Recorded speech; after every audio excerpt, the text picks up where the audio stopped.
So like it's like the drum and bass that like sort of the tuner music that used to come around with like the sort of the house music, EDM, hip hop mashup. It has like a lot of different genres in one.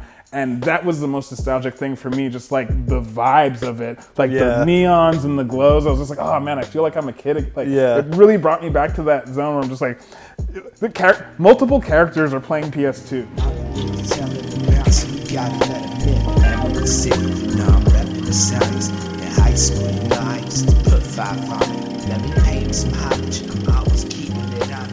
Bienvenue au podcast cinéma noir et blanc avec Kev et Ugie. Je suis Kev. Et moi, suis Ugie.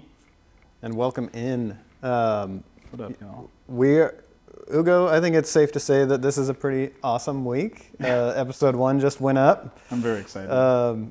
Thank you everyone for watching. Like it's, a lot of friends and family. I think we're also getting like more views than could possibly just be friends and family. So if we don't know you, thanks a little extra, I guess. Yeah. I'm really happy with the response we've gotten. Very appreciative. Yeah, if you wouldn't know this, but we're recording this on the Wednesday after our first episode just dropped. So yeah, again, just to reiterate what he said, thanks to everybody who's watched, everyone who's subscribed, all the likes and comments on all the different social media. We hope to just keep bringing you fun, cool content. So yeah, we'll keep it going. Yeah, big thank you. And as promised in previous episodes, I do want to read a comment on air. So the first piece of feedback that made me laugh is from Philip, who I believe is a state representative for Wisconsin. He said, "Tell Kevin not to sit like he's hiding a boner in a church pew." So feedback received, Philip, and thank you for your care and consideration. We're stoked to have you around. I know that guy. He's an owner of the Green Bay Packers. He is, yes. Big fan of his myself, so I'm glad that he's a fan of ours. So, Ugie, I have a little gift for you. He has no idea this is happening. I was at the used bookstore the other day, and I saw a name that made me think of you instantly. So here you go, a Scary Terry. Oh, Scary Terry! I'm wearing the wrong jersey. I'm repping Saku Koivu today, but this is great. You know?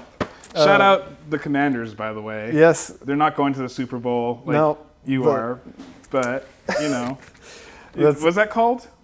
What this? Yeah, Element. Oh, it says stay salty. Stay salty. Yeah, that's how I feel watching you guys go to the Super Bowl while the Commanders are, on a beach somewhere. I don't know, but this man can catch a ball. Yes, and Ugo's one of the people that got me into Rick and Morty. So I'm gonna open this. His team name is the Scary Terrys. The Terry McLaurin. I'll put you right here in the Paul Walker position. There you go. Okay, I didn't bring you anything. That's fine. I don't. You bring me joy every day, Ugie. What a guy. Any topics for you? I got an MRI the other day. I might have to get shoulder surgery, so I'm really happy that we're doing this because I won't be able to do very much else if I have to get surgery. So fingers crossed that I don't have to. Yeah. Oh, gosh, I wish you the best, my friend. Yeah, playing soccer apparently is much. I keep getting injured. It's part of getting older. Go figure. Shout out Donnie. Yeah. Dude's always hurt all the time. Shout out 40 FC, by the way. Yep. Yeah. Well, we are doing what I think is safe to say is one of my favorite movies of all time. I guess that's the theme of this podcast. Fast and Furious. I can't say enough good things about this movie. I love this movie. Yeah. I think this movie gets undue hate for literally no reason. I know that it spawned like a cinematic universe where they're essentially superheroes, but we're gonna bring it back this week and talk about the movie that started it all. And this is an amazing movie. At one point last night watching it with my wife, I was like, this is so much better than what this series has become. Like this movie itself. It's not like astounding cinema, but my God, it is a good movie, and I don't think it deserves all the Hobbs and Shaw related hate that it gets. I don't think in this podcast I don't think we're going to be doing the entire cinematic universe. I don't. If I've never seen past the fourth one. I don't have any desire to keep going from there. I think I've seen most of them. I haven't seen like Hobbs and Shaw. I've seen a few of them, like not out of my own free will. Like I've been on a movie and the person next to me is watching it, so I'm like, Right. Or like someone I'm around is watching it. But I watched like Fast X and like 9, and I watched like a couple of them in theater. I think I watched one of them specifically because of how did this get made. Besides Shout that, yeah, I like the first two. The first one is the best. The second one is great, mostly because Tyrese is hilarious, and great ludicrous content as well. And I love Tokyo Drift because like Japanese cars are my forte, as illustrated. So those three are kind of like my personal canon of Fast and Furious. And then I'm like, I think the fourth one I even watched. I think it was a bootleg because I remember like not being able to see what was happening. I want to say I watched it with Axel. Here's our weekly Axel shout out. yeah. Someone had a bootleg of it, and I still don't know exactly what happened at the end because it was so dark. Shot on someone's phone in a movie theater or something. Yeah. Shout out to the pirates out there. Yeah, right. Every time we mention pirates, I'm gonna Do the face punch. Yeah. Well, shall we get into some movie data? You sure shall. Okay. Do you want to do this one? Or? Oh yeah, all right. So this movie is starring Paul Walker, Vin Diesel, Michelle Rodriguez, Jordana Brewster, Ricky Yoon, Chad Lindbergh, Johnny Strong, and Ted Levine. And I don't think they're really including in like the bad guys in there, but Yeah, I'm pretty sure that Vince isn't even in that list. you know, Because I remember I looked him up and I don't think any of those are his name. But I also didn't retain his name because. yeah. For what this movie ends up being like in the cultural zeitgeist, the tagline is, "If you have what it takes, you can have it all." I don't think it's as shitty. Like, I think we'll start doing a shitty meter. A shitometer? Yeah, a shitometer. That's a good, yeah. From 0 to 10. And I think this kind of gets like a 6. It's not descriptive of the movie at all. No. But it's not as bad as previous ones that we've had. That's, yeah. It does. Again, it still It's doesn't not really good. explain anything about the movie. I like ones that match the movie. Yeah. Like that's why Rush Hour was great. It was creative and it matched the movie. But The synopsis is, Brian O'Connor is an undercover LAPD officer, infiltrates the world of illegal street racing to investigate a series of high-speed truck hijackings. As he builds a bond with the legendary racer and leader of the crew, Dominic Toretto, Brian must decide where his loyalties truly lie. It was released on June 22nd, 2001. It's PG-13 for violence, sexual content, and language.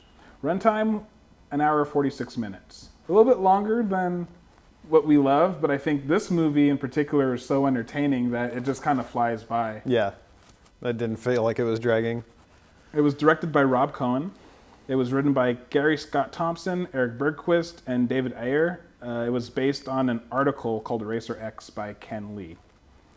Now we can play our game. Or did you have something to say? I have trivia. Yeah. Do you know what the original working title of this movie was? Yeah. It's said in the film. It's said in the film. Yeah. I'm Do you know, going Mace? to guess. Family. I wish that was it. Family and Coronas. Quarter mile at a time. No, it is Race Wars. Oh, Race Wars. Yeah. I'm very happy that they did not end up calling it In Race 2001, Wars. they're like, yeah, they battle with cars. Like, Yeah. if you have a movie called Race Wars right now, you're not getting a Race Wars 10. Can you in imagine if there was 2020? Race Wars X, Hobbs and Shaw, the Race Wars spin? Oh my goodness! Whoever came up with Fast and the Furious deserves the medal because Yeah. it just sounded cool. I remember. Okay, so for me, this is embarrassing, but this is the truth. Good. I was supposed to go watch this in middle school with like a guy and two girls. It was supposed to be like a double date. And then I showed up and they did not fucking show up. So then I was just, again, Federal Way, Century Cinema. I would show up, these people, I'm not going to call them one of them's still my friend. Yeah. I'm not even going to mention them by name. You know who you are. Yeah, you know who you are. Well, they're probably not watching them. But We lost him at episode 2. I just show up there, and this is like, I don't think I had a cell phone yet. I'm in middle school, so I like either took the bus or got dropped off there. They're not there, and I'm just like, well, I guess I'm watching the movie alone. And I'm happy that I didn't puss out and leave. Yeah. It's one of my favorite movies. It was great. All right, now we can play our game. Thank you for my trivia. So the budget was $38 million. Do you think it made it back on opening weekend? And what do you think about gross and worldwide gross? Opening weekend, I'm going to say 25.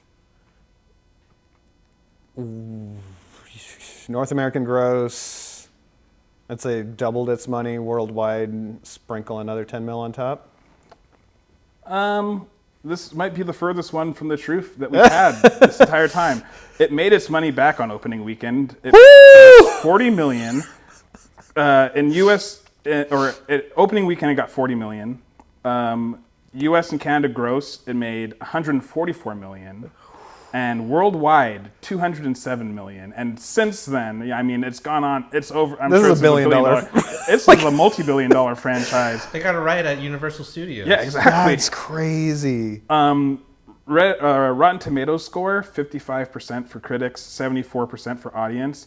And as we said earlier in this podcast, I think this is low. Like, honestly, a movie doesn't have to be, some cutting edge, filmy, noir, or whatever, some like experimental Saltburn type beat. It can just be, this is a very good example of a movie just being what it is and being good. Yeah. Everything that it wants to do, it does. And any of the criticisms I really have about the movie are really more criticisms of the time. Like, again, it's 2001.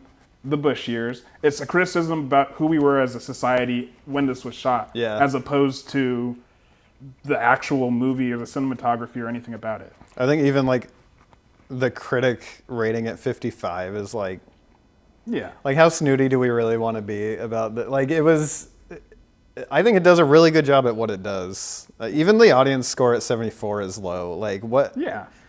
It's obviously like, this came out at the right time in our lives to be a great movie for us, but like... I think there is a Paul Walker and Michelle Rodriguez tax in this, because I would say, and we'll get into this, like, Paul Walker, God rest his soul, I guess. I don't mean to say I guess like that. Yeah, I guess.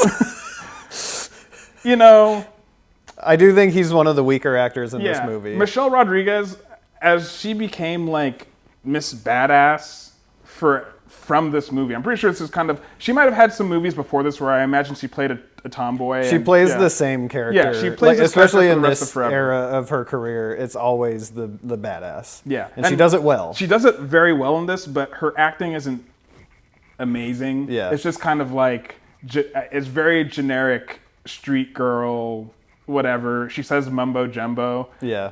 Is she like the archetype? I think this movie spawned the archetype. Yeah. Like, now you're just like, we need a Michelle Rodriguez type to be the badass bitch that's a part of the crew that don't take no shit from no one. Yeah. And to be clear, man. Yeah, exactly. Yeah, to be clear, well, she needs a man in this movie. I love Michelle Rodriguez. So do I. I am a huge fan. Her character in Lost, Ana Lucia, was one of my favorites. Loved her in Halo 2. Yeah. Yes, that's right. I forgot about that. Michelle Rodriguez, they love you and stuff. I love you. I know you're watching this, so, friend of the podcast, you're welcome here anytime. Yeah, come watch the rest of the Fast franchise with us, Michelle. If you come on to watch the entire Fast franchise, or we can do like a Zoom call or something like that, we'll do it. That's my stipulation. Yeah, and I will mortgage my future to pay you to come on. I will not do that. But if you want to come hang out with me and the bro, come on down. You know what it is. So, right now is the spoiler warning. If you have not seen The Fast and the Furious, I implore you to go watch this movie. Mom, you might not have seen Fast and the Furious. So, yeah, go watch the movie. Besides my mom, I know your mom's seen The Fast and the Furious. Yeah, I'm sure. Maybe Grandma Skeeter?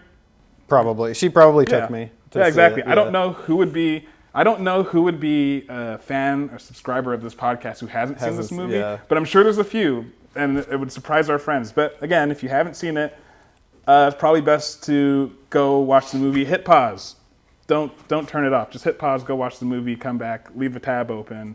Keep that watch time long for us. Or let it keep running, watch it twice, that's fine too. Exactly. Also, you know what? If you haven't already, hit that like, hit that subscribe, smash that bell notification. Yeah. I did it all. We haven't been saying bell notification this time. Ring I the got bell. it. Ring the bell. And like, no, for real, or else I know where you live. I'll find you.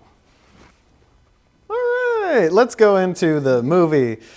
Okay, this opens at the docks. We see a trailer being loaded with DVD players, mini TVs, high-tech 2000s stuff. There is a guy who calls someone saying, truck's on its way, look for Rogers on the side, and that's kind of our intro to the heist. I watched this movie with my buddy Pablo. Shout out Pablito. All he said was, "This is very 2000s." It is. It very much is. We see the truck going down the highway, and it is robbed by 3 black Civics, all blacked out, green underglow. Honestly, the blacked out Civics are kind of the best looking cars in this movie They're because very sick. they're not like super. They don't have livery on them. They're not like all overdone. They're just like if I saw one of those now, like that's what I want my car to become is like OEM plus Ripper, you know. Yeah. Just blacked out everything. Yep. And minor side note, like as y'all who have watched the rest of the episodes have ascertained, I'm a big car guy, so I will be listing many cars in this, and I will do my best to pop pictures up as we go. I am not a car guy. I don't know anything. I know like whatever, like I know some stuff from Gran Turismo. Everything I know about cars is from Need for Speed, some of Gran Turismo, and Midnight Club. What's the good one? Midnight Club, yeah. Yeah, Midnight Club? No, yeah, Midnight Club. Like Dub Edition? Yeah. Those good games. Because like the other games like Burnout didn't use real cars and stuff. Yeah. Yeah. GTA didn't either. They all look adjacent Yeah. to real cars. Also, I totally meant to shout this out at the beginning. If somehow you're watching this and you live on the corner of 23rd and McClellan and you have a black Camry, I see you, dog. That's a sweet car. I took a picture of it on my way here. Here it is.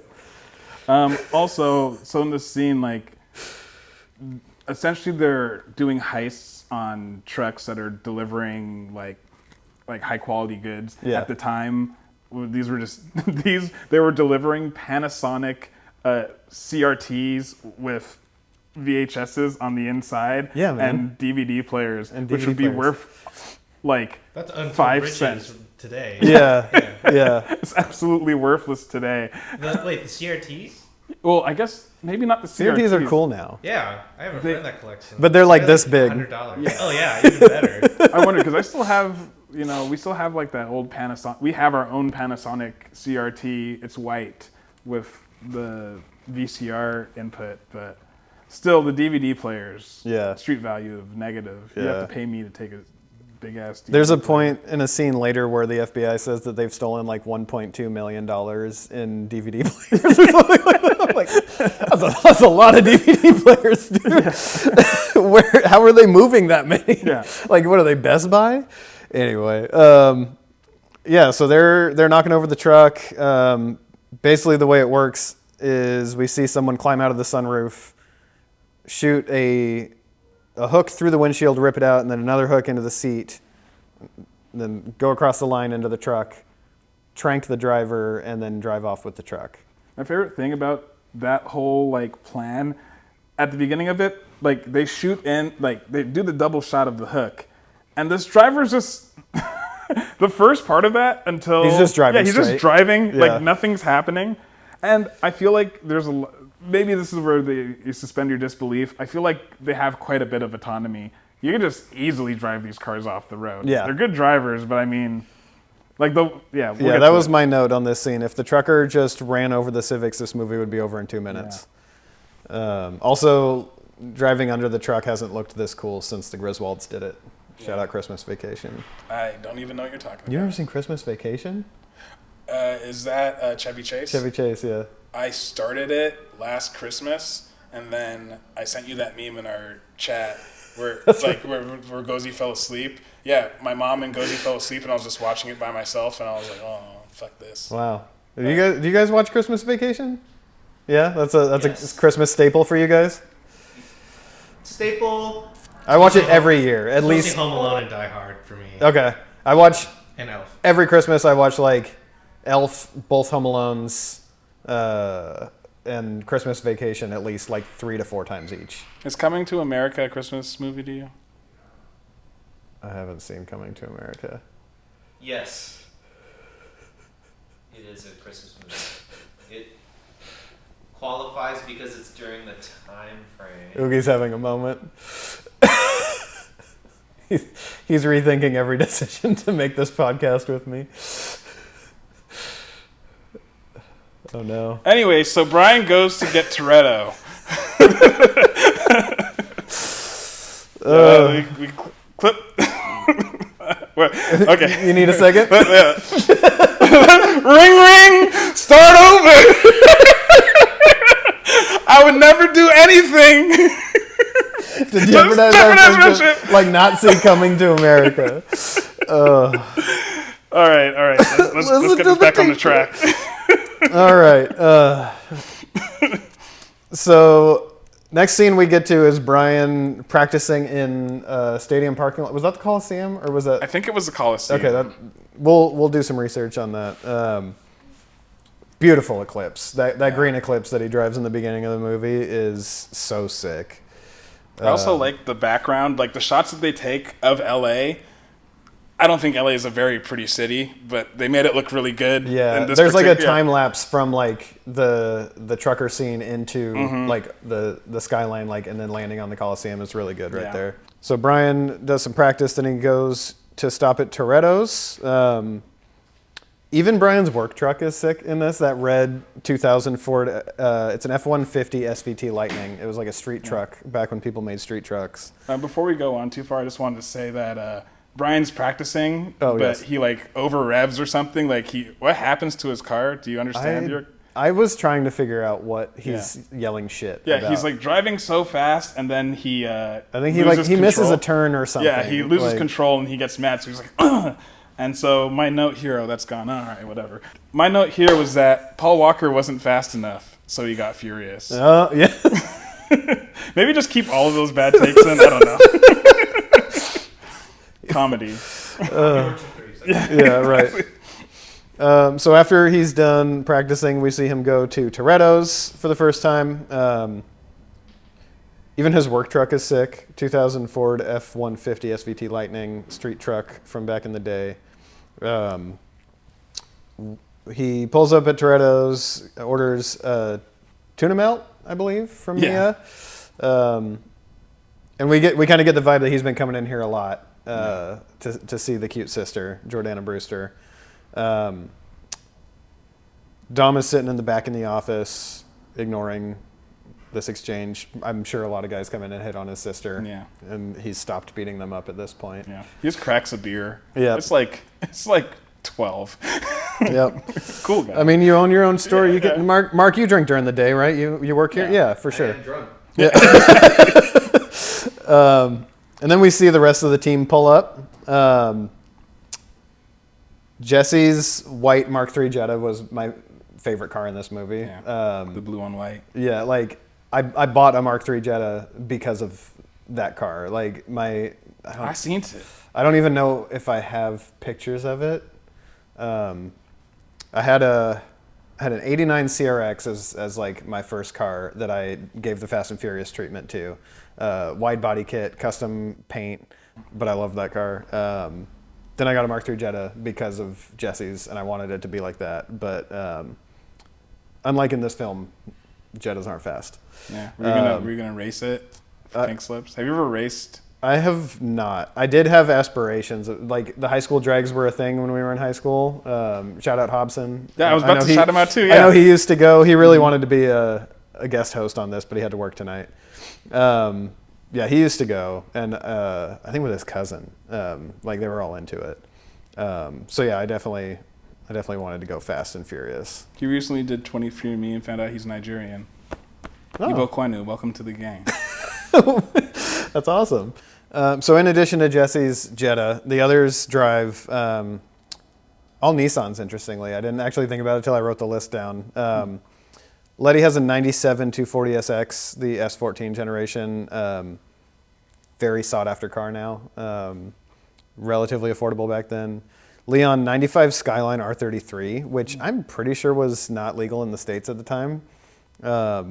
Beautiful yellow car. And then Vince with the oddball, the 99 Maxima. I don't know how they managed to make a Maxima look cool, but they found a way. So Brian, as the team arrives, Brian is waiting on his sandwich from Mia. Yeah, for a crusty guy that dates underage girls, he sure didn't like crust on his sandwiches.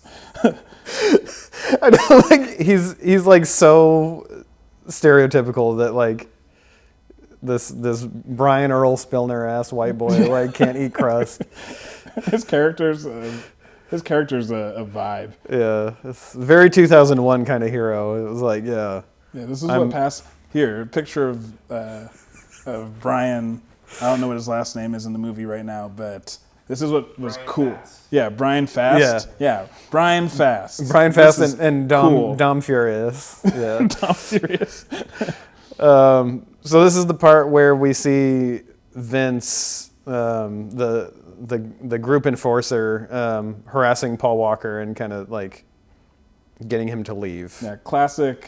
He's in love with Mia, and Mia gives him no play. So like the one other guy that's around, who's just like, "Stay away from her, bro. She Yeah. don't like you," and she like loves him. I wish he's. Bothering you, Queen? Yeah, exactly. Yeah. Very much insult. Like this is the He's Yeah. big time. Yeah, like, and also I wish he said bro. He drops a real hard yeah. F-bomb and not fuck, because I Yeah. would say that. I was just like, I was watching this. I was like, Jesus. Yeah, that was even for 2001. That was, but I mean, the character who delivers it is intentional, right? Yeah, I just wanted to say on the Ugo with a folded scale, I wouldn't have folded for Letty or Mia. Not me. in this, yeah. I don't believe you. Neither one of them. Jordana Brewster is gorgeous. She is, but not the way that it's set up. That's fair. Yeah. The outfit, like the scene where we meet her and she's like leaning over the counter. I'm like, I think that they thought she looks hot here, but the outfit is like so 2001 with like the low-rise jeans and everything. I was just like, Yeah, the glasses for Letty is a choice. oh yeah, she's Yeah. got like just the She's doing the whole like I'm chewing bubble gum and like the aesthetic, and it's just like, yeah. I'm happy that she developed this character more as she went on throughout her career. It's just this character is very one note. Yeah, I mean, she was probably super young in this too. Anyway, shout out Sis though. so Vince tackles Brian. They get in a fight. I love when Mia tries to get Dom to break it up, and he just says, "What did you put in that sandwich?" Because he's like actually fighting back. I'm guessing Vince usually just kicks the shit out of people. Yeah. Dom breaks it up, tells him to get out of there. We see Brian get to his place of business at Harry's, which is a racing store, and he's like, one of my favorite things about Paul Walker is his dramatic acting is basically him breathing heavy while saying his lines. And this scene is that. Like you would think that he comes straight off the street having the fight with Vince into this scene because he's still just like, Harry, I need it, and I need it by tonight.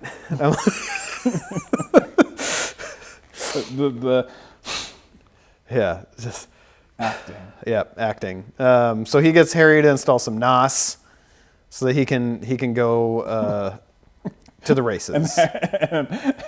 And Harry's just like, amateurs don't use NAS. Yeah, he's like, you're gonna kill yourself with this. Fucking amateur. Get out of here, Brian. So that same night, we see Brian pull up in the Eclipse to the races. Sweet alleyway meetup. Yeah, Limb Biscuit's going crazy. Yes. In this scene. 2001, dude. Yeah. And Ja Rule, right? Yeah, Like it exactly. goes like Limp Bizkit to start, and then Lots of Integras, Civics, and Accords. I'm pretty sure they just put an open call out in LA, and like people that had cars like this just they did rolled actually. up. Yeah, I feel like that was a piece of trivia for later on. But okay. They just got like people who were actually on the scene. They're legit. Yeah, they're like really legit. And you could like if they were movie cars, there would be like 3 of them that were legit, and then a bunch that were like just filler. But you can tell there's like a bunch of cars that showed up for this. Yeah. Also, I'm gonna put on my Unk hat for a second. Car meet culture from the 2000s is so much better than takeover culture, and it's not even close. 100%. Like basically just like check out this car that I've sunk all of my time and money into versus like I got a Caprice. Let's go yeet it around in circles until it blows up or we get Until arrested. it hits somebody and we get content. Don't get me wrong. I laugh at takeover clips. Yeah. But yeah, this made me nostalgic for those. Yeah. Like I don't know. You probably never went to Hot Import Nights, right? No. It was like an annual car show. I know of it because I would see like stuff in popular media and like Street Tuner magazine. They would have like the cover girls and everything on it, and like I went one year when it was in Seattle, and it was dope. Was it? It was probably exactly what it seemed like. Yeah. It's just like cars everywhere, and it was 2001, so like a lot of blonde girls with fake tits laying on cars. Yeah. As it is. Like I said, that was like my goal for my CRX was to take it to Hot Import Nights one year. I even give up on your dreams. We made it this far. We can.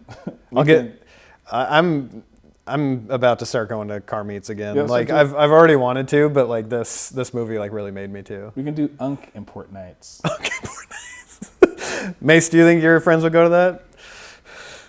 Yeah, probably. Yeah. Just to laugh at us? Okay. Yeah. So if it's just me in a parking lot with my Honda Fit, then like we can get a few people to come hang out? Older women can afford more stuff to put into their cars. That's true. I'm just saying. Keep an eye on the socials for when we organize our Unk Import Nights meetup. Yeah, exactly. Yeah, shout out to the Cougars. Young Megan people, Megan remember. Mullally, we still love you. Yeah. All right. That was a big tangent. I also like the Hector. Yeah, why can't Hector pronounce his own last name? Like that was a pretty funny bit. If he does that every time he introduces himself to white people, I kind of love it. Where he's like, they call me Hector. I got a last name too, but I can't pronounce it. Hector's played by Noel Moreno, and I instantly recognized. I was like, "Oh, that's dude from Training Day." Training Day. Yeah, that's right. He's the guy who's just like, "How long you been a pig?" I mean, cop. And he's like, "You ever had your shit pushed in?" And then the other dude's just like, "I had my shit pushed in." Real good. Wow. I love that scene. That whole. I totally don't remember that scene. I've only seen that movie once. Oh yeah, Training Day. We're 100% doing that on this podcast. But yeah, I'm not going to talk anymore. Let's keep on. Keep on track. Yeah, I feel like in this time frame, like Noel Moreno showed up in like so many movies and was named Hector more than once. Yeah, I think. I know. Like. Also, the person who I was just reenacting was the guy who plays Tuco. Tuco was one of the bad guys, or one of like the Hispanic guys. Yeah. Knowing that, you were spot on. Yeah. Yeah. Tuco Salamanca. Yeah. Tuco Salamanca. Yeah. Shout out. I don't know what the actor's don't know what the actor's name is. You're a friend of the podcast. You're also welcome here whenever you want. Hell yeah. One of the best characters in any Vince Gilligan show ever. Ja Rule is here, and his name is Edwin, and he says, "It's not how you stand by your car, it's how you race your car." And you know what? If you're... He right. Yeah. Yeah. You're not wrong. I just feel like that's, Yeah. Yeah. He also talks about himself in the third person. One of the things Edwin knows is... Which is not how you stand by your car, it's how you race your car. Can we talk about how much Ja Rule is in this movie? Like Edwin, the character, is in the movie for like a total of maybe 30 seconds on screen, guaranteed most. It's probably much less than that. Yeah. But Ja Rule, the musician outside of the movie, is in this movie so much. That's true. He has a full song at the very end of the... And I just feel... I was going to go back to this earlier, is that one of the things I loved about this movie in general is just like, I'm a music guy. So like, it's like the drum and bass that like sort of the tuner music that used to come around with like the sort of the house music, EDM, hip hop mashup. It has like a lot of different genres in one. And that was the most nostalgic thing for me, just like the vibes of it, like the neons and the glows. I was just like, oh man, I feel like I'm a kid. Like, it really brought me back to that zone where I'm just like, multiple characters are playing PS2. Yes. Yeah, they like in the next race, they like pull up and one of the guys is playing like in his car before the race starts with the same car that he's driving. Yeah. I think the most unrealistic part of the Hector Edwin intro scene is Hector walks over to look at the Eclipse and then just fucking sits on it. No car guy would ever sit on someone's car that has like that many dollars into it. Like that was one of the first things my mom taught me is don't touch my car. Like no one would ever do that. There's no way you sit on another person's car at that meet. You get your ass kicked. Anyway, yeah, that just bugged me instantly. I was like, no way. So Toretto shows up at this point with the crew. We've already seen everyone else's cars, but we now see Dom's hero car, the FDRX7. That white one's an FC, so it's a generation after that. All red, beautiful car. Sorry, I'm touching your car. That's okay. It'd be funny if you broke it. That's what we call in the industry a callback. Callback. So yeah, Dom pulls up, immediately starts like hitting on these two random girls. I can't figure out his relationship with Letty at all, because like he's hitting on these girls and like Letty comes up to chase him off. Yeah, she says some very get out of here before I leave tread marks on your face. And they get the fuck out of Yeah, there. they're like, okay. They know not to fuck with Letty. He says, Letty, I was just talking. Yeah. Yeah, I can't figure that out. So they're organizing the race at this point. Brian gets in there and he wants to race, but he doesn't have any money. But he does have a pink slip to his car. If he wins, or if he loses, everybody else gets the money. But if he wins, he gets the money and the respect. And the respect. To some people, that's more important. Damn, you know what? That actually is a bar. That actually is a bar, but delivered by Paul Walker, it falls so fucking flat. He just looks so goofy when he's doing it. It's just Brian like, Earl Spillner, yeah. And because he looks at Mia after he says it, so it's like it's such a simp. Like he doesn't actually care about respect; he cares about Mia. Yeah. Like that's why he's like, I love respect. So they go to look at his car to decide if it's worth it for the race, I'm assuming. Most of what Jesse says while leaning over the engine bay is complete gibberish. Like, it's either, like, not true or you can't tell from looking at a motor. No, but he's supposed to be, like, an MIT genius. Yeah. So, like, you know, if it wasn't for the ADDs. He's got that Sherlock vision. Yeah, exactly. That's what's, like, weird about this movie. And it kind of fits with the rest of the series, is, like, they clearly don't know anything about cars. Yeah. They like learn a little bit to try to make it authentic, but like none of what Jesse says is like maybe the turbo. Like I think he says it's a T44 turbo, which is like you could tell that looking at it, but the rest of it is like it's got direct port NOS injection. Like how would you notice that? As a person who doesn't know cars, it sounds super convincing. I was just like, oh yeah, that's what it's got. Yeah. It's turbo injector, whatever. Yeah. Also, Jesse, I think one thing that I really like about the movie and something that I don't like about today's culture is that they would have to call him autistic, and he's not autistic at all. Yeah. He's just a dude that's kind of weird. Right. I think we, as a society now, stop doing that. Stop calling everything autistic, everybody autism. Some people actually have that, and that's cool. But don't just say, oh, I have autism because I like cars. I like Legos. Everyone likes cars. I like magic. Yeah. I'm not autistic. Yep. Fully agreed. It's way too easy to self-diagnose on a reel. See a doctor and go to therapy. Go to therapy. That's the real message. I wish that this is where we could segue into a BetterHelp sponsorship, but they haven't hit us up yet. But go to therapy. Let's turn this into a pitch to them. Yeah. See, we're already telling people to go to therapy. BetterHelp. You missed that, huh? Yeah. See. Yeah. Listen to my jokes. All right, so we get to the first street race. They block off a main street. Pizza guy gets told, street's closed, pizza boy. Paul Walker fumbles the lineup for the race because he's that much of a noob. He can't brake. Right. Oh, no. Like, Brian sucks. Like, even anybody can just brake. That's not even hard. Yeah, right. So they're like getting ready. We got Brian turning. We see Brian turning his NOS tanks on. We see Dom turning his NOS tanks on, which are hidden under the passenger seat, which is sick. Like if someone actually built a little hinge to like hide the NOS, even like the NOS switch in his car like pops out of the console. It's very, very well built car. The nameless Asian character in the Civic is playing a video game in his car before the race. And, I think it's Burnout. I wasn't sure. If I'm wrong, let us know what. Yeah. Yeah. What is it? No, execution. Yeah, public execution. Yeah, let us know if he's wrong, and then let us know who my new co-host is going to be. And then Edwin has the most interesting setup to this race. We get a lovely young lady coming up to his window and putting her boob in his hand and saying, "This is yours, win or lose, but if you win, you get her too," and points at a girl in the crowd. Yeah. One of the gripes I have about this movie is that, unfortunately, I think we brought this up in a previous episode. I don't think this movie passes the Bechdel test. Oh no. Yeah, and this is what I was talking about the culture more so than the movie itself. But it's just like, pretty much every woman in this movie is a decoration, and it's just like they're to be won or lost, right. Or like they're the reason why people are doing everything, but like not in a particularly positive way. It's like really in the most toxic way of possible. Right. Letty comes close because she's like a member of the team, but she's there because she loved Dom and he loves her. Or she's one of the guys. Yeah, right. But he also just loves. He just loves women. He loves cars, and then women come. Right. Whatever.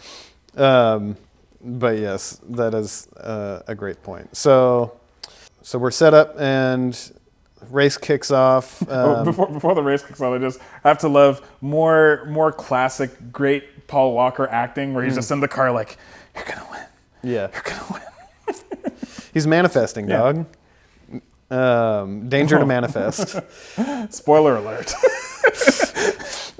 So we get the quarter mile race, which is the longest quarter mile I've ever seen. These are 10-second cars, but this scene takes 40. Yeah.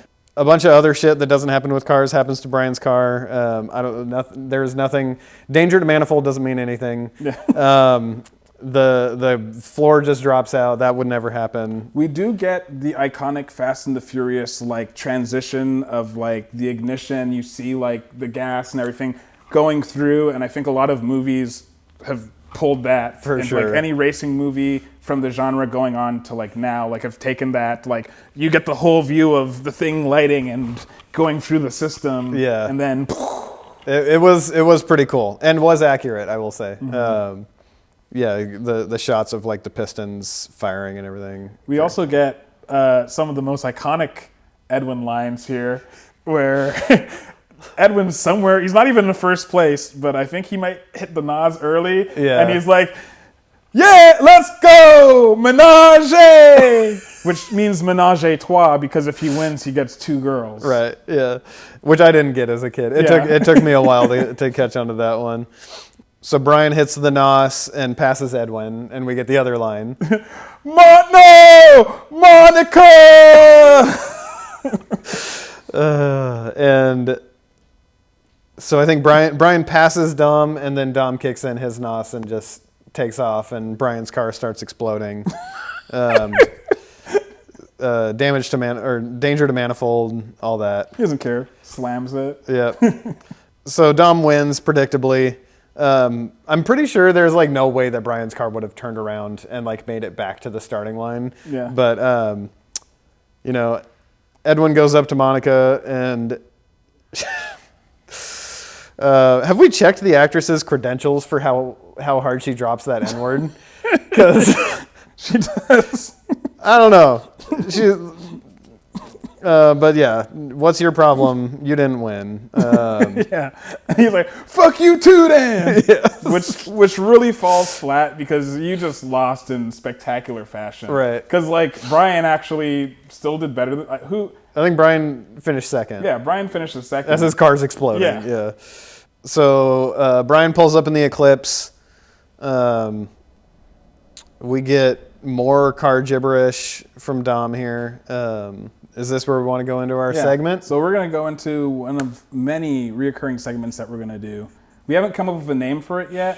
It's going to be like behind the actor's studio. Inside the actors. Yeah, inside the actors, inside the mind of a Paul Walker. All right, I got to get into Paul Walker. Aren't I doing Paul Walker? Oh yeah, I'm doing Dom. All right, breathe heavy. Okay. You good, Dom? Okay, let's go. He's a method actor. Dude, I almost had you. Almost had me? You never had me. You never had your car. Granny shifting, not double clutching like you should have been. Lucky that 100 shot of Nas didn't blow the welds on the intake. Almost had me. Now me and the mad scientist got to rip apart the block and replace the pistons that you fried. Ask any racer, any real racer. It don't matter if you win by an inch or a mile. Winning's winning. And scene. Guys, can we go? Come on, we got my yeah. Thank you. Yeah, so like I said, that's gibberish. If he fried the piston rings, that car would not be moving. There's no way you just fry the rings. It's just, yeah. I think what's the ADD guy? Jesse. Jesse like goes in. He's like, oh yeah, like the yeah.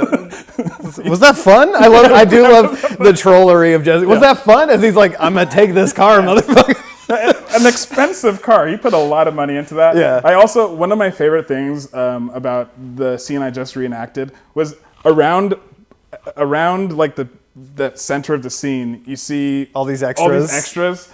And the extras are they're just gassing Dom. Yeah, they're gassing. He's like, almost had me, and this guy's like, no, he didn't have you, Dom. Everything that Dom says, they're like, oh! Yeah. Like, sorry, that might have been real loud out there. My bad. They are professional actors. Yeah, exactly. Right, yeah. They're real bad. These are bad extras. Yes. It's like the worst people that you like. Everybody, all the women look very hot and cool, and every single guy who shows up as an extra to this meet is just like super ratty and gross looking. It's like, and it's probably the same guys who brought their cars to this. Yeah, like, I will say, even though the words that they say about the car are gibberish, if you just had NOS installed that day and went and just like hit the switch, like you would probably blow your intake apart. So yeah, a little bit of credit I will give. I will say, Vin Diesel's scene right there that's great acting. I think it's a very convincing. He has great monologues in this movie, like this one and then the one towards the end over the Charger. Like, I feel like he's a meme because of these movies, but I feel like he was good. Yeah. So the cops come and bust up the race. Yeah, again, like in the Blue Streak episode, too many cops arrive too quickly. Yeah. They're specifically monitoring the radio waves, and like no one sees this, and all of a sudden there's like literally hundreds of cop cars. Right, it's like, cops are coming, we gotta roll, and they're there, and there's like, a bunch of cars. So they all scatter. Dom stashes his car in a garage and starts walking down the street, which I love that the cops recognized him while they're like out looking for cars. They're like, Toretto, stop! He takes off. Brian rescues him. Somehow the Eclipse is running fine with its fried piston rings. Yeah, exactly. And he's able to pick Dom up and run away from the cops. Some really good driving, though. He evades the cops. Even Dom's kind of freaked out and a little impressed. Yeah. So this is the beginning of like all right, there's potential. Sometimes you got to feed a little speed to your ride, man. Brian knows that because he's a cop. Exactly. So as they're heading back to the house, they get intercepted by the Vietnamese Tran brothers? Johnny Tran. Yeah. I don't know if the other guy's his brother. Cousin. He's his cousin Lance, yeah. Which, like, snakeskin pants. I'm impressed. Yeah. I couldn't pull those off. My only thing here is just, like, how did you find these guys? I'm assuming that maybe they weren't at the car meetup, but Brian's a non-factor in this world. Yeah. So, like, how did you just find... were they surveilling? I don't know. But it could just be weird that they just kind of intercept them out of fucking nowhere. Because they're in their hood. That's kind of established when they talk to them. Like, this is our territory. You can't drive a nice car in their hood or else they're going to come and shoot your car up. I know. That's a little racist. Brian is also super calm when the guy, like, taps his window with the Uzi. Well, he's a cop. Sure. But, like, you don't think he'd still be like, whoa, what the... Like, run the guy off the road. Anyway, so they have a tense little discussion, Johnny and Dom, and it seems like they're leaving, but then they come back and they shoot a bunch of holes and blow up the Eclipse. R.I.P. I also just want to say that this is like peak Asians are cool culture. Like everything. Asians are cool. Yeah. Yeah. Okay. I meant like as a trope. It didn't happen to me. I meant as a trope, not as a like. I just mean like the framing of like this like very cool, not kung fu related, not martial arts related, just like gangster, but cool, like suave, rich exactly, gangster kind of archetype. Yeah. This is, I think, might be kind of the beginning of that. There's definitely some John Woo films where that's established, but this is kind of, we get the character, we get Johnny Tran, who's played tremendously by Johnny Chan, or wait, I forget who plays him, but I'll get his name. I'll look while you're talking. He's the only person that really gives this movie stakes. He's terrifying. Rick Yoon. Yeah, Rick Yoon. Also a Bond villain. Yeah, he's the only person who gives this movie stakes because his acting is very convincing and scary. I think Cousin Lance is also... Cousin Lance isn't Lance as scary. is a fucking sociopath. Yeah, he's a sociopath. Like, he's terrifying. Yeah. Where, like, Johnny's, like, cool, calculating. Exactly. Yeah. And without that, their performance really grounds this movie. Yeah. They are good bad guys for sure. So they walk home from the blown up car, and the story is Dom slept with Johnny's sister. So again, what is Letty? Whatever. They're in an open relationship. I'll get over the Letty thing. We also get the first glimpse of. So like I said, the Jetta has always been my favorite car in the Fast and Furious. Mia's Integra is like, now if I were to like be rating the cars, like that blue Integra that Mia drives is probably my favorite. I agree. And this is the first time we get a glimpse of it parked out in front of the house. Everyone's just partying, like, oh dang, where's Dom? Whatever. Leon's completely useless. This was the point where we see Vince like playing an electric guitar in the party. Which, like, yeah, 2001, great way to get girls. That's why I played guitar in high school. And this was the point where he has like a tattoo on his arm that I was almost positive was a Nazi tattoo. Like, it looks like an eagle. Like, I Googled it. It's not. Okay. Cool. It's actually native, and he's partially native. So okay. it's blessed. Like there was a Reddit thread where like opposite. other people were like, was that a Nazi tattoo? And it is the actual actor's tattoo. So just want to give Vince a little bit of credit here. Letty's also playing PlayStation, giving no fucks that like her boyfriend or her best, I don't know, her childhood friend might be in cuffs. Yeah. Who like has a history, cannot go to jail. I do love that though. Like, everyone else is like hooking up, and Letty's just like playing video games on the floor. Like, Michelle, you were a real one. Exactly. Yeah. Let's see. So Dom comes back, and everyone's freaking out because they're just like, why is Brian here? And I think, Vince calls him a buster. Why'd you bring the buster here? Yeah, he's like, because the buster kept me out of handcuffs. The buster brought me back. And then he takes Vince's beer from him. He's like, is this your beer? Yeah. And he's like, yeah. And then he takes it and gives it. He's like, it's your beer now. Right, which they do that a few times throughout the show. Yeah. Like, I think I'll bring it up again when I think it happened. But like this like pissing contest with beers between Brian and Vince. It just starts that little Brian-Vince rivalry. And my favorite thing about their rivalry is that because Vince is such an incel and such an asshole, he's right. But it's that meme like, oh, the most insufferable person you know has a point. I meant to shout this out when we introduced Vince, because like I said, Chris really wanted to be a guest host on this, and he asked me to make sure and bring up the fact that like Vince was right from the beginning. Yeah. And Dom listens to this random Brian Earl Spillner instead of his best friend that he's known his whole life. And Vince was right the whole time. And now who's in all the movies? Right.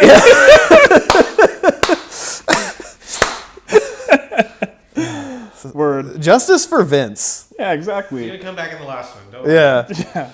He's going to come back next week. Yeah, I think he got excommunicado from his Yeah. family. He's gonna come back as Cyborg or something. Yeah. You left me behind. So they're about to fight. Mia kind of comes in right in time to break it up before it starts and like pulls Brian off to have a chat. I just love that Ludicrous Area Codes is playing. Oh, What's really? happening. I just loved it. It was like playing in the time that it came out. Right, and before he's even hired to be in Yeah. the second movie. So at this point, after the party, we see Brian getting pulled over in his work truck and getting arrested. Not really arrested because it's his boss, Detective Buffalo Bill. I actually don't remember the character's name, but it's Buffalo Bill from Silence of the Lambs. This is his superior officer. They have like a really nice converted like house that was busted that was turned into like an office for this joint FBI LAPD investigation. And so Paul Walker quips even the cops are Hollywood in Hollywood. Yep, which is true. We've accidentally done so many LAPD movies at this point. Yeah. You guys are very LA based. I know. Yeah, exactly. We're gonna have to branch out. I mean, hey, Young Guns was New Mexico. We'll get an East Coast movie on the docket. Actually, next week's movie is in LA too. Now that I think about it. Yeah. Whoops. I also this so as the FBI is yelling at him about like losing the car, he says it's an $80,000 vehicle. Holy shit! Like I'm pretty sure back then you could build an Eclipse for cheaper than $80K. Like today you could build an Eclipse for $80K. And this is $80K in 2001 money, so I'm sure adjusted it's like That's a lot of 100K. money. Like Harry was skimming off the top, building the car for the cops, upcharging him. Yeah, so we established stakes here. Like the truckers are getting fed up. They're going to start arming themselves if they don't arrest somebody. And Brian's like, I'm working on it. It like he doesn't think it's Dom. He's still trying to get in close enough to figure out who it is, and he needs a new car, which feeds us into him showing up with the new car, a beaten to death Mark IV Supra. Not a single body panel on that is still intact. I think if you found a Supra in that condition, it would probably fetch a good price today, though. Yeah. Not gonna lie. What's funny to me is that when he does pop the hood, they're all clowning on him. They're surprised when there's a 2JZ under the hood. Like that's what was in the Mark IV Supra. Like I don't understand why they're like blown away by that. Maybe they forgot and they're like, oh yeah. Yeah. Also, that engine alone today. Let me actually look at how much 2JZ costs today. 20 grand, 7 grand for a base 2J. Is that a lot? A tuned one, like just the motor itself, like not installed in a car, is Is that a lot? yeah, it's a lot. Okay. Yeah, 15,000, 20,000. One of the most legendary, most raced engines of all time. Gozy's a car guy. I know he's out there somewhere just like, bro. Yeah, like 2Js are still really popular. That's why because so many of them have been blown up at this point that like they're not made anymore. They were made in a bunch of Toyotas in the 90s and 2000s, but like you can only find them by pulling them out of old cars now, and so many of them have been blown up. They're really popular in drifting. They're just incredible motors. Educational podcast. Yep. This is where we get the Brian and Jesse one-on-one. Jesse has a floppy disk of a Supra like 3D model that he created that kind of shows like what parts they're going to use, what it might look like. This is when Brian's like, "Why aren't you in MIT or some shit?" And he's like, "I got that attention, whatever." Yeah, like right. to your point, he's not autistic, but he is ADD. Yeah. And he is ADD before people were self-diagnosing on TikTok. Everybody who was born like after 85 has ADD. Yeah, Pretty much. for sure. I don't claim autism, but I definitely got one of those attention deficit, whatever that shit. Huh? Nice. Wait, what were you talking about? Yeah, nice. Okay. Those Oogies used to work on me, but not anymore. Yeah. Exactly. I was too much Miles Logan. Yes. Now I'm just Brian Fast. My favorite line, it's one of my favorite lines in the movie is when Jesse is like explaining this and he says something about engines just like calms me down. Because like I relate to that a lot. Like I do have some ADD, ADHD, whatever. And like when I'm working on my car or on my bikes, it's like I can zone out way more on that, or like building Legos or something. Like stuff that I can't focus in anything else. Like that's like some real shit from Jesse right there. Next scene, they go to Dom's house for a barbecue. Vince sees that Brian is there and just takes off. I love that. You got all the help you need, brother. Jesse reaches in for food and gets told you got to say grace, and he gives thanks for ball bearing turbochargers and I forget what else. Just all like a car prayer. Yeah, I love like you prayed to the car god. Praying to the car gods, man. Great Letty line right there. Then Vince's bitch ass comes back. It's just like, I gotta eat. Gotta eat. Yep. And then as I love as Leon though. I thought you weren't hungry, pumpkin. as good family does, they don't dwell on it. Yeah. They let him come back in, but then he immediately tries to establish himself as big dog. And this is where I was saying, this is where the beer pissing, I swear he picks up Paul Walker's beer and like air drinks it or something. Like maybe not, but that's what it looked like to me what he was doing, because he's just staring him down. We just got a fucking Hannibal Buress here. Why are you booing me? I'm right. Yeah, Vince was right. Whole movie. Justice for Vince. For sure, man. That's why. After they're done, everyone sits down to watch a movie. Mia's cleaning up the dishes, and like nobody thinks anything of it except for Brian, who says, "Where I come from, cooks don't clean." And she says, "I want to go there." Vince comes in and sees him helping, and is a dick again. And this is like right after Brian asks Mia out, and she shuts him down again. I don't date my brother's friends, but Vince is just such an asshole. Yeah. That Mia's like, Vince, what was that place you want to take me to? He gets all little red candle. He's like, oh. Yeah. He's like, oh my God, it's finally happening. It's been 20 years. And then she's like, well, you can take me. That is cold. Again, Vince was right. That disappointment was exactly how I felt when I showed up to the movie theater and those people weren't there. Got stood up. Dressed up, combed my hair, had a little do-rag, had some waves going. Oh, I bet. I was so excited to see Race Wars. Exactly. Damn, bro. That's rough. I feel you, Vince. Yeah. There's a Vince in my name, too, so you know. And an Earl. Brian Earl, right? Yeah, right. Yeah. In every man, there's a Vince and there's an Earl. And they both pieces of shit. Okay. If your name is Vince or Earl, leave us a comment. Maybe you can be the host when we execute Ugie next week. I gotta leave 2 comments.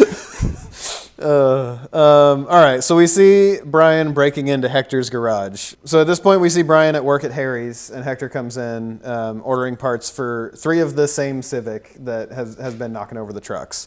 So at this point, like Brian's like, 3, huh? Like it kind of peaks like maybe Hector is the one who's pulling these jobs. He's got cash too. Yep, he's paying in cash. Brian goes to break into Hector's garage, trying to find evidence that he's the one knocking over the trucks. He does find 3 Civics, but none of them are black, and they all have the wrong tires. They have Pirellis. I forget what the FBI agent says. The tire treads matched something, but they weren't Pirellis. So at this point, he knows Hector didn't do it, but he gets caught by Dom and Vince. Vince holds a shotgun to his head and it's like, explain what's going on. Vince is straight up like, bro, I'm telling you, he's a cop. Again, justice for Vince. He's trying so hard. He's like, what excuse does he have? He's like, no, man, like... This is about race wars. Yeah. They have so much money in their cars. They have 3 Honda Civics with spoon engines, which is a meme. He's like, you know, I can't lose again. And that's how he convinces him. Yeah, which Dom's like, you know what? I can't lose again either. Yeah. And Vince, he's a fucking... Vince should have just shot him right exactly. there. So then they're like, all right, let's see if you really want to break into everyone's garage. Let's take you to do it. And they break into the trans, which like this time they pull right up in the Jetta, don't get stopped by anybody. Mm-hmm. And they're out doing crimes. Right. And as they're poking around the trans garage, Brian does find a bunch of DVD players, ironically.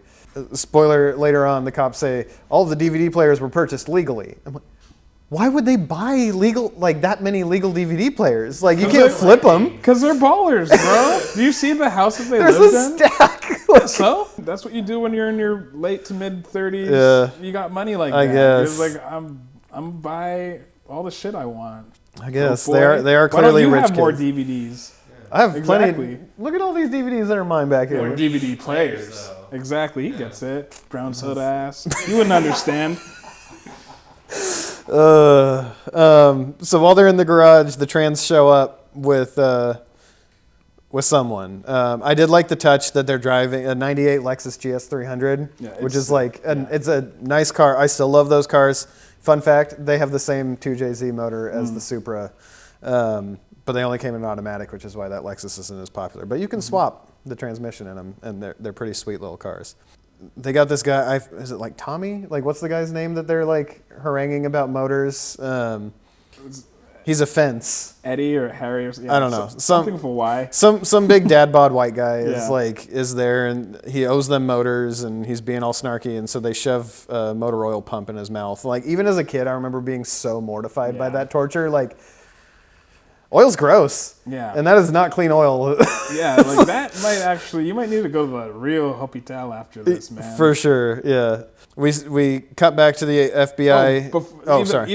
Even after that, after he's keeling over, Johnny Tran's like, hey, come like kiss my boot. Kiss my shoes. Yeah, that's kiss right. my shoes. And then he goes to kiss it and they beat the shit out of him on top of that. He's got a stomach full of dirty motor oil. Yeah, and and they just beat the kicks shit him out in of him. the ribs, yeah. It's not good guys, Evil. these trans. So we cut back to the Hollywood mansion acting as FBI LAPD headquarters. The detective Muse, who is in the earlier scene, he like accuses Brian of going native for Mia. And he's right. And he's right. Everybody who says anything about Dom or Brian in this movie is 100% correct. Yep. And they're just like, nah. Yeah. I think the kid's sister's blurring your vision. Yeah, that is exactly what's happening. He's like trying to pin it on Hector, trying to pin it on the trans, but he's also like, don't go get the trans now. We don't have evidence. Yeah. They like kind of agree not to. He also like yeets Muse across the room, which is really, he doesn't punch him or anything, just like shoves him. He goes flying. So we see Brian with Dom in the garage at Dom's house, getting introduced to this Charger GT. I believe it was a 1970. I didn't actually go pull the date. Yeah. Iconic car, like the movie car for sure. And Dom has multiple Chargers throughout the franchise, is my understanding. Like I said, I haven't seen them, but another meme line here is it had so much torque, the chassis twisted coming off the line. That's not how torque or chassis work. Yeah. He was a kid. Yeah.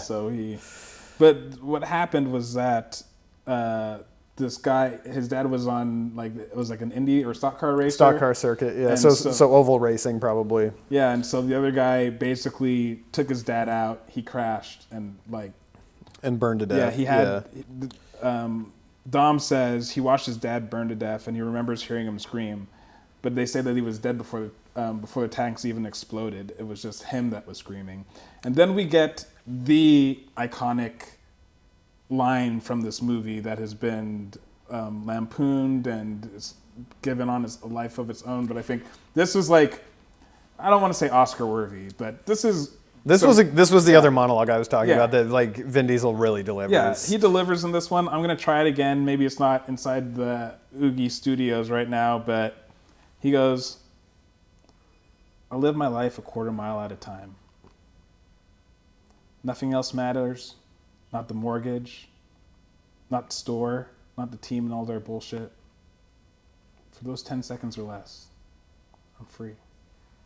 And I felt that shit. Yeah. When you watch that scene, you're just like, yeah, oh, and in the scene prior, they show the pictures of the guy that he beat up, and the guy that killed his dad, and with that full story, you're like, yeah, I get it. Like he was a teenager, and watched this guy kill his dad, whether it was intentional or not, and then he gets the opportunity for revenge, and he's I hit him, and I didn't intend to keep hitting him, but by the time I was done, I couldn't lift my arm, Also, in one of the newer movies, they actually go and they recreate that scene. Oh, really? It was one of the, I don't remember. comment below which Fast and Furious movie it is. I don't remember what the fucking one it was, but yeah, they actually show it as like a prequel of like how he became who he became. And I like going back to like how well he delivered it. Like Vin Diesel doesn't deliver that in a way that's like proud of what he did. Yeah. Like he's haunted by the fact that he did this to the guy. You know, it's like there's subtley. Which is why this movie actually hits. Somehow this movie actually is carried by Vin Diesel, and it's weird that the series turns into what it is because and his career turns into what it is too. Because like he was like he had a small role, but he was very good in Saving Private Ryan too. Like. It took over with the family meme and everything. It's he really is the best actor in this movie. Yeah, for sure. Well, it's between him and Ricky Yoon. Yeah. Was it Rick Yoon? Rick Yoon? Yeah. It's between those two because I think there's just far more screen time for Vin Diesel. But, Rick Yoon. Yeah, but Rick Yoon also just kills it. They're both terrifying. Yeah. I think one person is haunted by who he is and one person's haunted by his past. Darn tootin', man. I think the reason why Vin Diesel got like heavy into these movies was he was like really pushing Riddick. Mm-hmm. Like he wanted that was like his passion project. Man, we need to do Pitch Black, Chronicles of Riddick. I'll do. And there's an animated one, the third one too. I forget what it was called. Are you into horror movies? Yeah, a little bit. Have you ever seen the Descent movies? Oh god, that movie fucked me up. Okay, let's get back on track. All right, so we're already at a minute. We're already at an hour 15. So we see Brian on his date with Mia at Cha Cha Cha at Vince's little restaurant there. This was the point where I said out loud to my wife, it was like these two would make beautiful symmetrical babies. Paul Walker and Jordana Brewster, like, goddamn. His eyes and her head, goddamn. They hook up. The FBI decides to move on Johnny Tran because another truck gets knocked over while they're on their date. FBI sting. They catch Lance and his cronies at a restaurant. They catch Johnny at home and like break his front door down. They couldn't just serve a warrant. Yeah. LAPD shit. Got to kick the door down, grab someone in front of their family. Johnny Tran's dad slaps the fucking shit out. He goes, bam! He bitch smacks the shit out of his son. Yeah. As you do. No dialogue in this scene, but you feel that slap. You embarrass the shit out of me and our family. And he's sitting at the head of the table when that happens. They all peak respect him, and now you've brought dishonor on our family. And I don't mean that in a fucked up way, but yes, he did at that That's point. Exactly how I read that. It was like you... I can't believe you brought this shit into my home. So we cut back to FBI HQ. My other thing, while they're doing the bust, why the fuck is Brian a part of... Yeah, why would the undercover... his like blue eyes. His Brian Earl Spillner ass eyes poking through the mask. Like you could probably hear him breathing heavy in the room too, if it wasn't just like 2001 nu metal playing. Yeah. So we cut back to FBI headquarters, FBI mansion.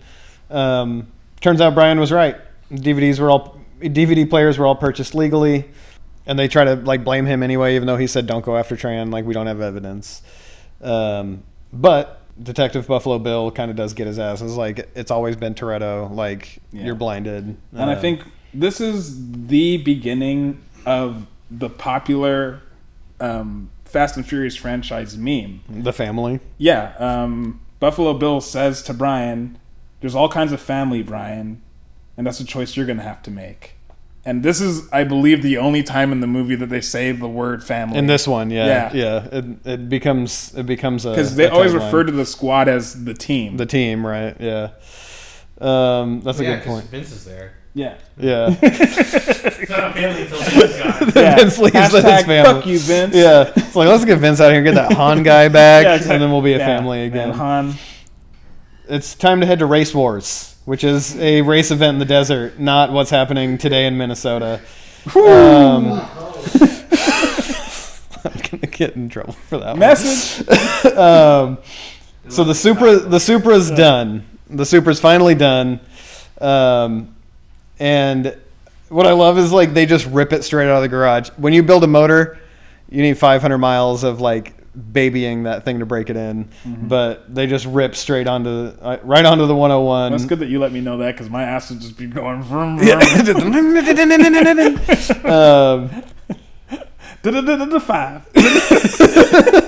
So they pull up at a light next to a Ferrari F35 Spider.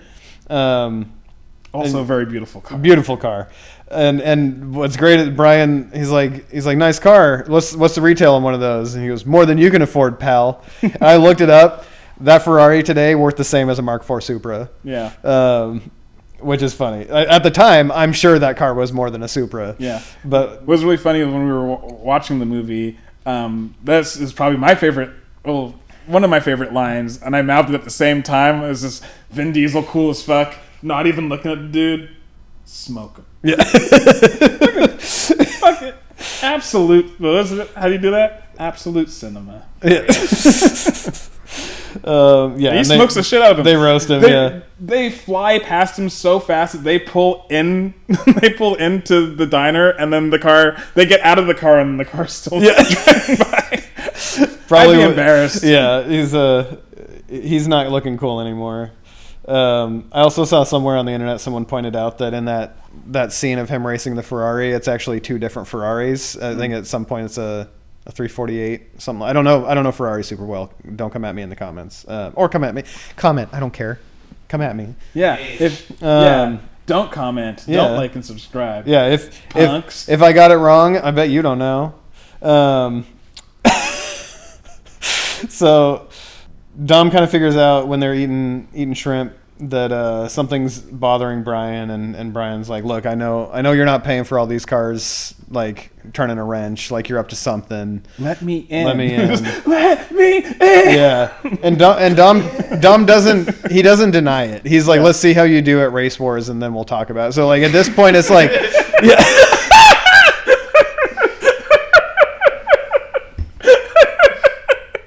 You're like, your white blue eyes, you'll fit right in. Right in at Race Wars, yeah.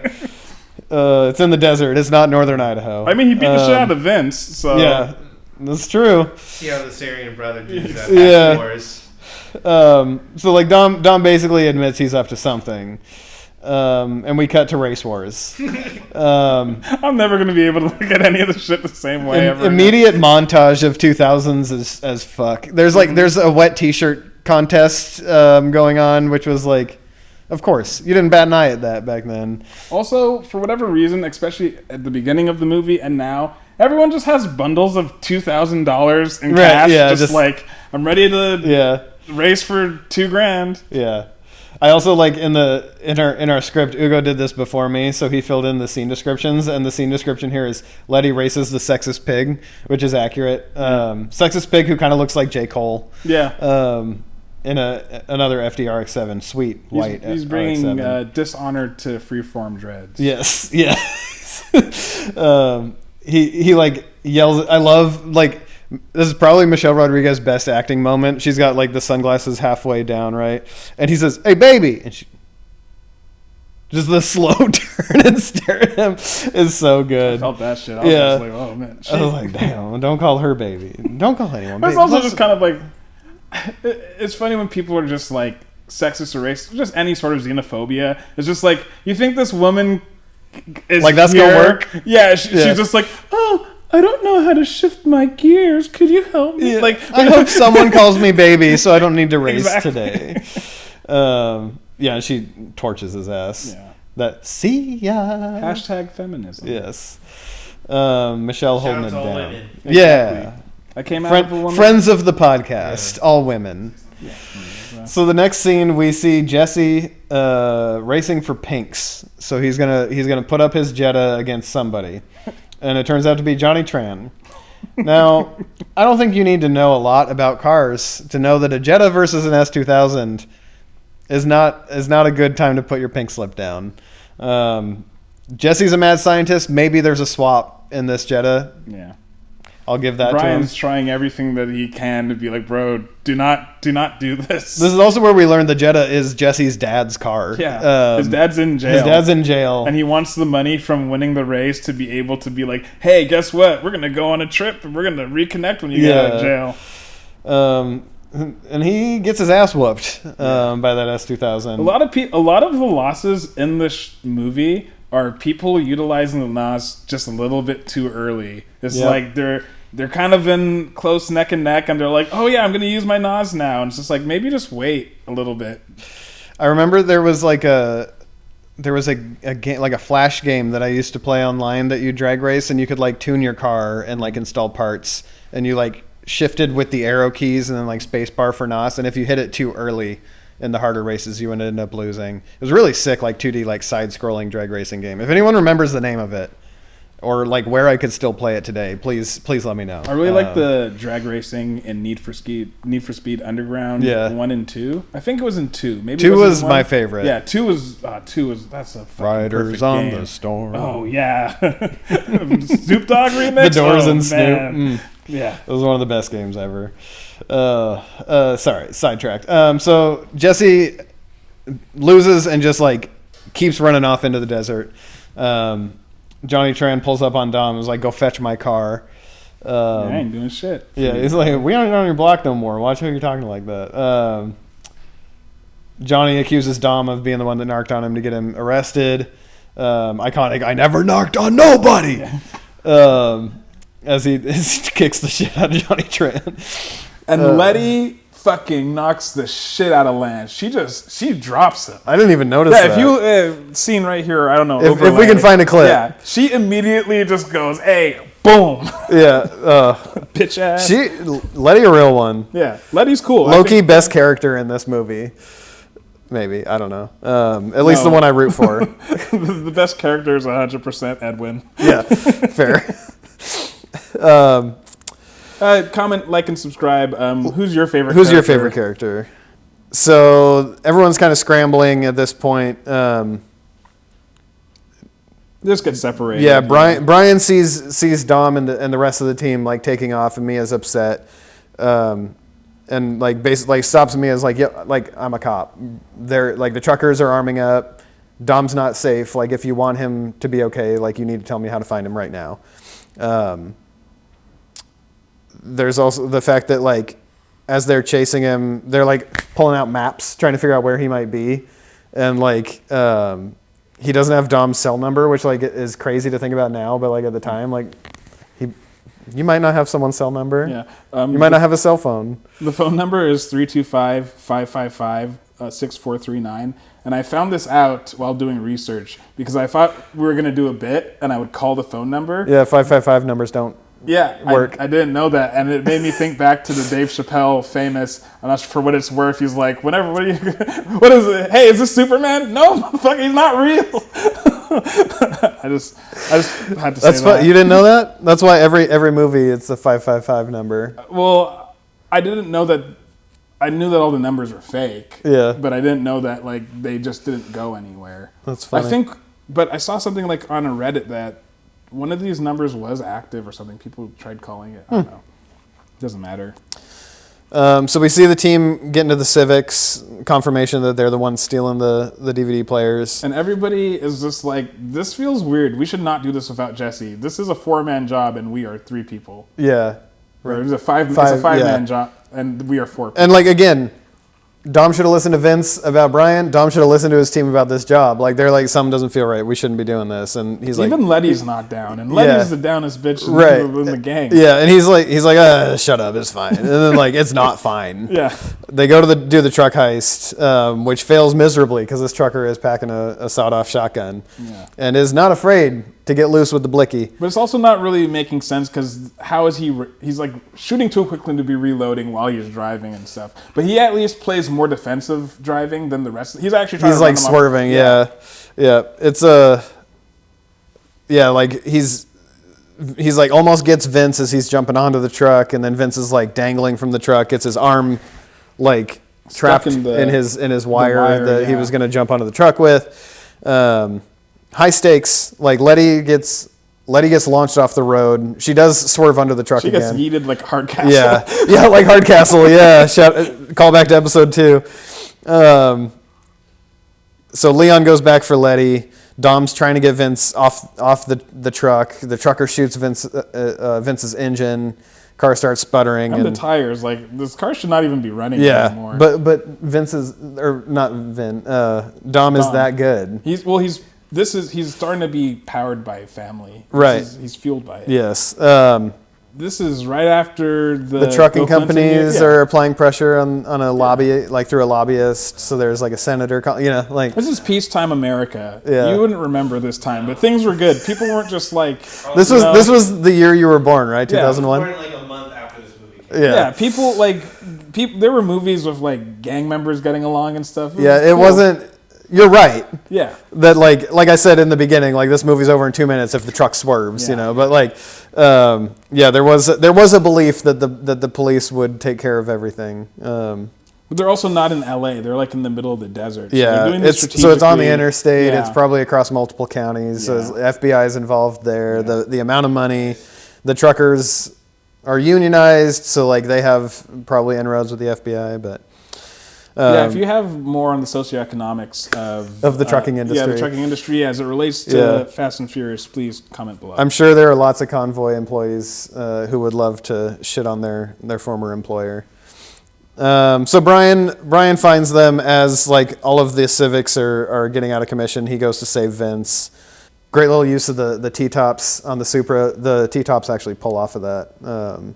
The roof on the orange car comes off just like... that's fine. I believe that's not the T-top. Yeah, that Oh, part this. that part comes off. Okay, I can't. It's Yep. all good. Yeah. Don't give me no car. But he pops it off and like gets Mia to like take over steering so he can like jump onto the truck and get Vince off. There you go. Yeah. So it's just kind of like Yep. driving. Reenactment.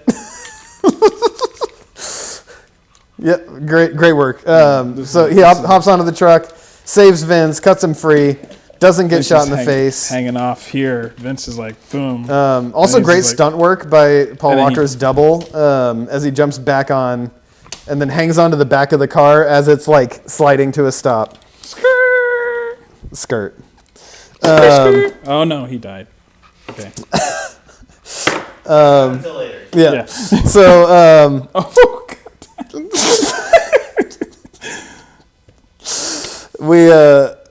we see Vince fighting for his life in the dirt. Everyone else pulls up, and Brian calls for a helicopter. And this is where he says, "Officer Brian O'Connor." Vin Diesel's face. His face. Like he's like ready to kill Brian Yeah. right there. But then he also knows he is saving Vince's life. Right.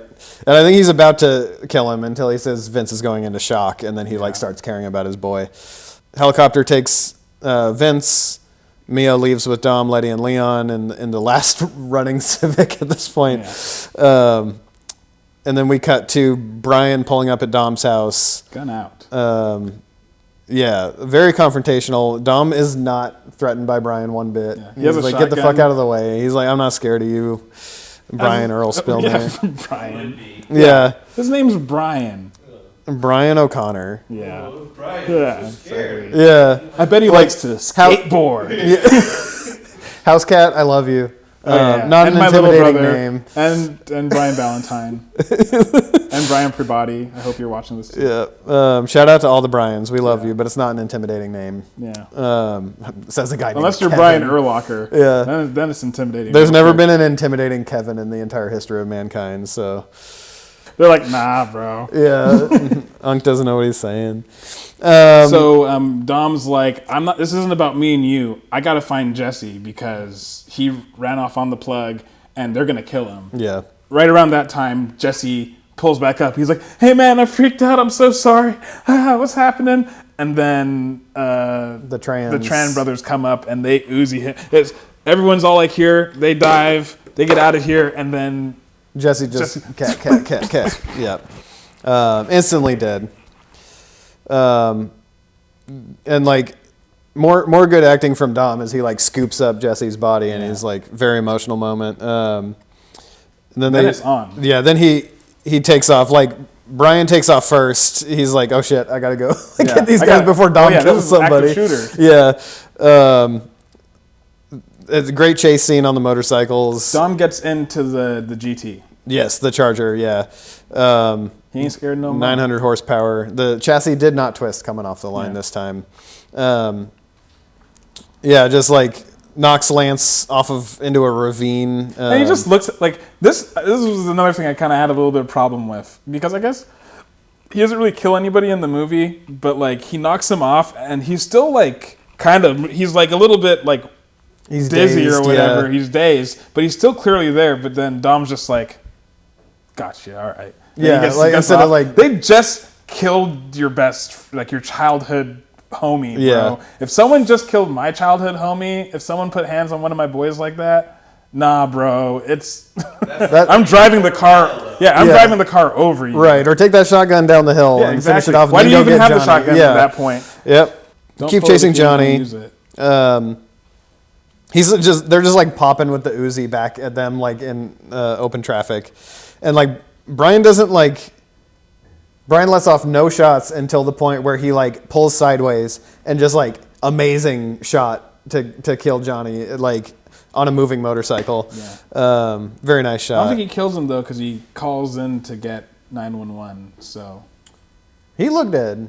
no, there's someone there, and he's like, "Hey, call 911." Yeah. and because I think Dom is escaping, so then he goes then to like find Dom, and now we have the final. Maybe it's in case Johnny's still alive. Yeah. Because like Johnny looks He's pretty still dead. a good cop. I will Yeah. give that Brian is a decent cop. Yeah, except for the next scene, where so we get the iconic Charger versus Supra drag race. Dom says he used to race here in high school. That railroad crossing is exactly a quarter mile on green. I'm going for it. The implication here is like, if I get away from you, you got to let me go, kind of. Mm-hmm. So they race. They jump over the tracks just in time for the train to pass behind them. Dom just wrecks into a truck. Yeah. Flips the Charger. It goes slow motion. They're all like, "We made it," and then they're looking at each other in slow motion, and he's not paying attention to the road. And then he looks bam. back, boom. Flips it, rolls it. They had 5 Chargers for this movie, and 3 of them were stunt cars. So I imagine I actually saw that they ended up auctioning the wrecked one, and it still sold for like $80,000. Oh yeah, because it was used in this movie. So they actually didn't lose money on their Chargers. yeah. And then like the iconic scene here where Brian, you hear sirens. The Charger's totaled, but Brian gives Dom the keys to the Supra. I still owe you a 10-second car. Still owe you a 10-second car. Breathing hard. Yeah, my note here is epic finish. So much of this movie is just breathing hard. Yep. Yeah. That's your star. And then Brian walking off in slow-mo towards the police as Dom runs away in the Supra. Fast and the Furious. Yeah. Ja Rule, baby. Ja Rule. Our world. Blues yeah, Believe. it's our world. Murder. This is like, murder. I remember, I'm flashing on sitting in my apartment in Cheney. Like, I think I started singing this at you, and you sang it back to me. Or maybe it was Mystical Shake Ass. One of the two. Kev and Ugie canon.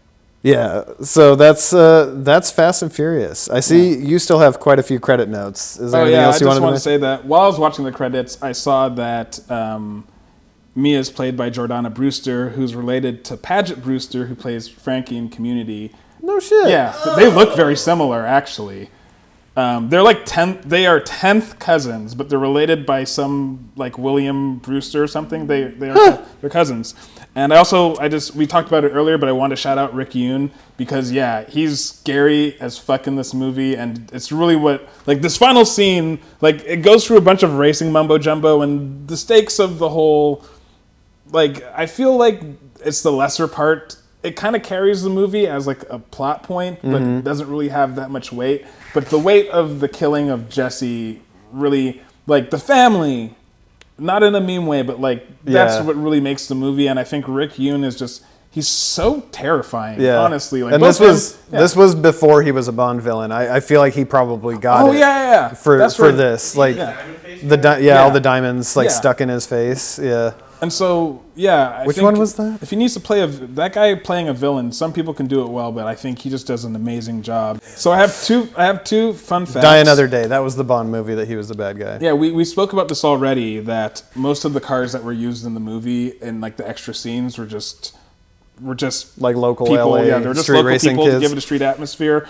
And the famous wheelie at the end of the movie was used performing was used with a stunt car with a specialized wheelie bar, and they hid the bar with smoke and like camera magic. The engine wasn't real, but they used a thing to lift the front end, but it still looked nice. super cool. And so I wanted to get down to the Kevin quiz. Okay. We can probably let's put a minute 30 on the clock. Oh, boy. Okay. So, can you give me all the main cars in the movie and their drivers? Or the driver and their main car? So Brian has the Eclipse and the Supra. I think the Eclipse is arguably the main car. One more. The SVT Lightning, his truck. Dom has the RX-7 and the Charger. Letty has her S14, 240SX. Jesse, Mark III Jetta. Leon, 98, Skyline R33. Vince, Nissan Maxima. Hector, Honda Civic. I believe it was an EG. Edwin. Oh, God. What did Edwin drive? A minute left. The unnamed Asian guy with the PlayStation was also in a Civic. At this point, I want to you're say just Edwin's killing driving an RX-7 too. I was just talking about the main cast. Johnny Tran has an S2000. This is extra credit right now. You're fucking killing this shit. You got it. Yeah, keep going. Keep going. What else is in the movie? Did you do Johnny Tran's car? Johnny Tran's black S2000. What about the sexist? Yeah. That is an FD RX-7. Same generation as Dom's, but it's white. There's also in the first race of Race Wars, there's a Lexus SC300, SC400, with a really sweet wide body kit on it. That's all I got for this movie. Yeah, that's just I love that. So, yeah, exactly. That was a lot better than talking about white people core. Nice. So let's go into the final takes. I feel like I was kind of the one who pushed this movie, so I'll ask you, how do you feel about the movie? Did it hold up? It holds up. I just watched this and it was either August, September time. When I was on my road trip, I watched the second one in Tokyo Drift. I'll watch the first 3 Fast and Furious movies anytime I get a chance. Yeah. Same. Again, I was upset with like the feeling of how this movie wasn't good on the internet and reviews. I was like, this movie was entertaining from start to finish. It might be a cultural thing because we're of the age when it came out, but I just kind of still feel I'll be interested to we'll do an update when you watch this, Maceo. You should watch the movie. I want your feedback. We might be biasing you a little bit, but it's just a good movie. Yeah. It's like, so It's also like, it is culturally important beyond the franchise. Like, street racing was a very underground thing before this movie came out and yanked it into the mainstream. Like, my mom was a mechanic. I grew up on cars, but like, this movie is what really like took me out of like my shared passion of muscle cars that I got from my mom into like tuner culture, JDM cars. Like I had like Street Tuner magazine and stuff like that, and I would like cut cars I loved out of it and make collages to put on my wall. Like, and it was because of this movie. Like, this is what really kicked it off for people in our generation and subsequent generations. Yeah.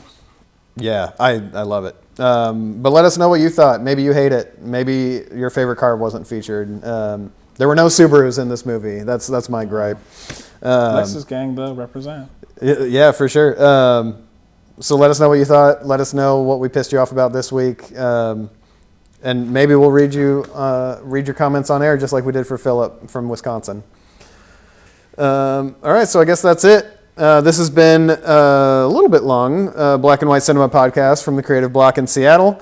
If you enjoyed this episode, please share it with a friend, comment, like, subscribe, hit the bell, post it on your story, follow us, all the things. Engagement is important, and we love you for doing it. You can find us anywhere. I guess you already did, but find us anywhere else, allmylinks.com/kev-n-ugie. I'm Kev. I'm Ugie. And thank you so much to Marky Boy Productions. Thank you to Megan for our new logo. And we will see you next time. Revolution. Take care. Peace to all the Nubians filled with new black consciousness. Au revoir.